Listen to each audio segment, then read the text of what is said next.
Министрлер кабинетинин төрагасы Акылбек Жапаров Чүй облусундагы Ысык Ата районунун Кант шаарында Кант тиши заводунун жаңы линиясынын имаратынын жана Ысык Ата районунун Ивановка айылында асыл таш керамика заводунун имаратынын пайдубалына капсула салууга катышты. Кант тиши заводунун кеңешине катышкан Министрлер кабинетинин төрагасы Акылбек Жапаров Кыргызстан сырьёолук базага кум, шагыл, топурак, гипс, мрамор, гранит жана башка курулушка керектүү байлыктарга ээ экенин айтып, жакынкы жылдарда өлкөдө ири курулуштар жүрөөрүн, заводдон чыкчу продукциялар өзүбүз үчүн абдан зарыл болорун жана Кант тиши заводунун модернизациялоого кеңейтүүгө Министрлер кабинети кызыктар экенин белгиледи. Белгилей кетсек, Кант тиши заводунун жаңы линиясы автоклавдык газ, бетон өндүрөт. Долбоордун жалпы суммасы 12,1 миллион АКШ долларын түссө, анын 8,5 миллион АКШ долларын Кыргыз Орус өнүктүрүү фонду каржылап жатат. Муну менен кошумча 120 жумуш орду ачылат жана өлкөгө жылына салыктык жана социалдык чыгаруулөрдөн 100 миллион сомдон ашуун киреше түшөт. Министрлер кабинетинин төрагасы Акылбек Жапаров завод, фабрикалар менен ишканалар бардык техникалык, экологиялык жана санитардык нормаларды сактоо менен курулуп иштелиши керектигин баса белгиледи.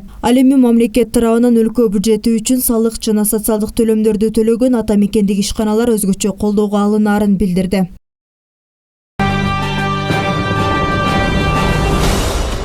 Бүгүн Баткен шаарында Кыргыз Республикасынын президентинин Баткен облусундагы ыйгарым укуктуу өкүлү Абдикарим Алимбаевдин спорттун волейбол түрү боюнча кубогу старт алды. Ага жалпысынан облус аймагынан 25 команда ат салышты. Баткен областында ушундай мелдештер, ушундай спорттук мелдештер көрөк болсо, элибиздин маанайы ачык болуп, жаштарыбыз жакшы мына бул жат адаттардан сырт болуп, мындай мелдештерде өздөрүнүн жакшы ийгиликтерин көрсөтүп, областтык эмес, республикалык, эл аралык мелдештерде дагы Баткендин намысыны, Баткендин атак даңкыны көтөрөт деген ишеничте бүгүн жакшы маанай, жакшы көңүл менен Баткенге келип отурабыз. Биз ошо райондон өткөнкү мелдеште райондон чыкканбызда биринчини алып жолдомо алганбыз. Бүгүн Кудай тынч койсо жакшы шык, жакшы дем менен жеңебиз го деп ушу кубокту молжоп келип отурабыз. Кудайым өзү жол берсе, Кудай тынч койсо ошону алып кетебиз деген ойдобуз. Буюрса Баткен облусу өнүгүү жолуда. Спортту колго алсак, экономика өзү ээрчип кете берет экен. Уюштуруучуларга чоң рахмат. Бүгүн күчтүү ута берсин. Уюштуруучуларыбызга ыраазычылыгыбызды билдиребиз. Тамак аш жөлкөрөлөрүбүздөн бери камсыздап, шаардан бери жакшы ойногон оюнчуларга спонсор болуп, чакырып, уюштуруп берип атканына. Урматтуу Абдикарим Карбекович, урматтуу уюштуруучулар, бүгүнкү Кыргыз Республикасынын президентинин Баткен облусундагы ыйгарым укуктуу өкүлүнүн кубогуна арналган мелдешке командалар даяр. Рапорт берген спорт башкарманын башчысы Сайкалов. Облус башчысынын кубогу эркектер жана аялдар арасында өтүп жатат. Мелдештин максаты облус элинин ынтымагын, биримдигин чыңдоо, коомчулукту сергек жашоого үндөө болуп саналат. Калктын спортко болгон кызыгуусун арттыруу, ошондой эле волейбол оюнун мындан ары облустун аймагында өнүктүрүү, буга чейин да эң популярдуу спорттун түрлөрү катары бул волейбол эсептелет Баткен облустун аймагында. Ошону дагы элге жайылтып, ошолорду арттыруу. Анан спортчулар арасындагы ынтымак, достукту бекемдөө болуп саналат. Бүгүнкү күндүн алсак, мына волейбол өткөрүп жатабыз. Волейбол боюнча ардагерлерибиз келип отурат. Спорт чын ден соолуктун, сергек жашоонун булагы. Спорт бул тынчтыктын тиреги, ынтымактын, ийгиликтин башаты экенин мелдештин салтанаттуу ачылышында сөз сүйлөгөн Абдикарим Алимбаев белгиледи. Албетте бул аябай маанилүү иш-чара.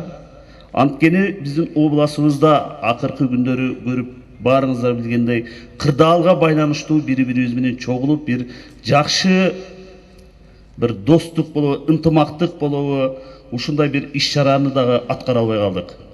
Бирок бүгүнкү күндө Кудайым ушуну бизге баарыбызга кабыл кылып, мына бүгүн баарыбыз чогулуп 3 райондун, 3 шаардын 45 жашка чейин, 45 жаштан кийин ошону менен бирге аялдардын мына волейбол боюнча спорт командалары келип, мына биздин областыбыздын борборубузда Баткен шаарында ушундай спорттук бир жакшынакай, ынтымактык, достук иш-чара өткөрүп жатабыз.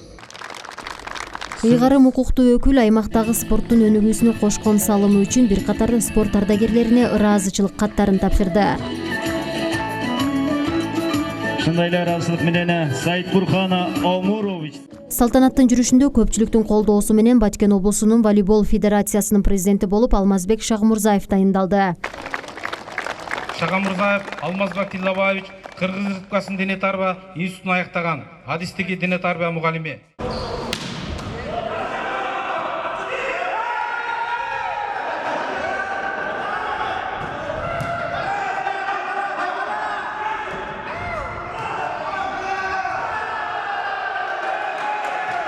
Баткен облусунун аймагындагы спортчулардын башын бириктирген волейбол оюну 25 команданын катышуусунда башталды.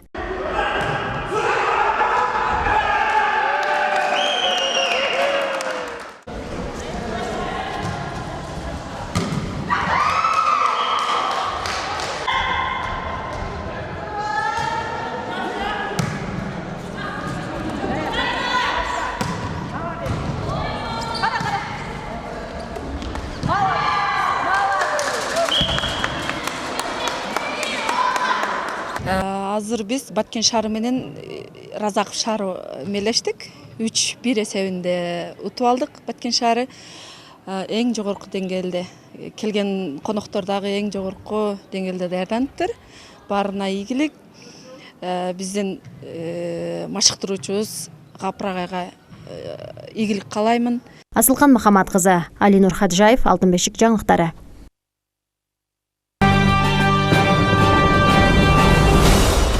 Кыргызстанда 13 бала бюджеттин эсебинен технологиялык кол протездери менен камсыз болду. Бул тууралуу Эмгек, социалдык камсыздоо жана миграция министрлигинен билдиришти. Маалыматка ылайык министрликке киби кол протездерин алган бейтаптар менен жолугушуу болуп өттү. Буга мамлекеттик бюджеттен 1 789 988 сом бөлүнгөн. Аталган протездерди Республикалык протездик ортопедиялык буюмдар мекемесинин техникалык протезчилери, Сколковонун резиденти Моторика компаниясынын компоненттеринен жасашкан. Республикалык протездик ортопедиялык буюмдар мекемесинин директору Ализа Солтонбекованын айтымында киби протездери баланын протезди өзүнүн дене мүчөсү катары кабыл алууну калыптандырат. Екатеринбург шаарында изделип жаткан кыргызстандык өспүрүм табылды. Бул тууралуу Кыргыз Республикасынын Тышкы иштер министрлигинен билдиришти. Маалыматка ылайык, азыркы учурда өспүрүм ата-энеси менен үйүндө. Баланын жакындары Кыргызстандын башкы консулдугу, милиция кызматкерлерине, ыктыярчыларга жана жашы жете эле кыргызстандыкты издөөгө катышкан бардык жарандарга ыраазычылык билдирет деп айтылат маалыматта. Белгилей кетсек, Кыргыз Республикасынын Тышкы иштер министрлиги кечээ 23 апрелде Екатеринбург шаарында 21 апрелде мектепке чыгып кетип, кайра үйүнө кайтып келбеген кыргызстандык өспүрүм изделип жатканын билдирген.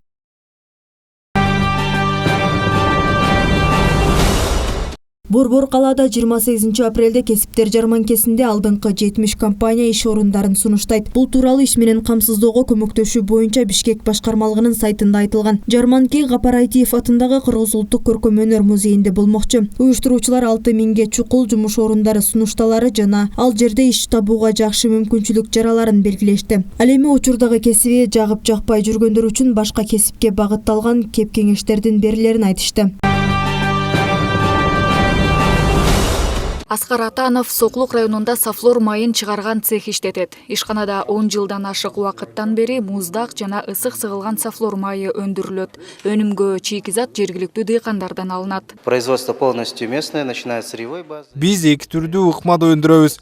Мына бул муздак сыгылган май. Ал 40 градуска чейин сыгылат. Өткөн жылы бактыга жараша май өсүмдүктөрү жакшы болду. Мунун аркасы менен бүгүнкү күнгө чейин жеткидей чийки-зат алдык. Быйыл дагы көлөм кеңейтилсе деп турабыз. Которая не закончилась, к счастью, и до сих пор. Ишкер ишмердүүлүгүн кеңейтүү үчүн май өсүмдүктөрүн өстүрүүнү көбөйтүү боюнча суроо менен Айыл чарба министрине кайрылды.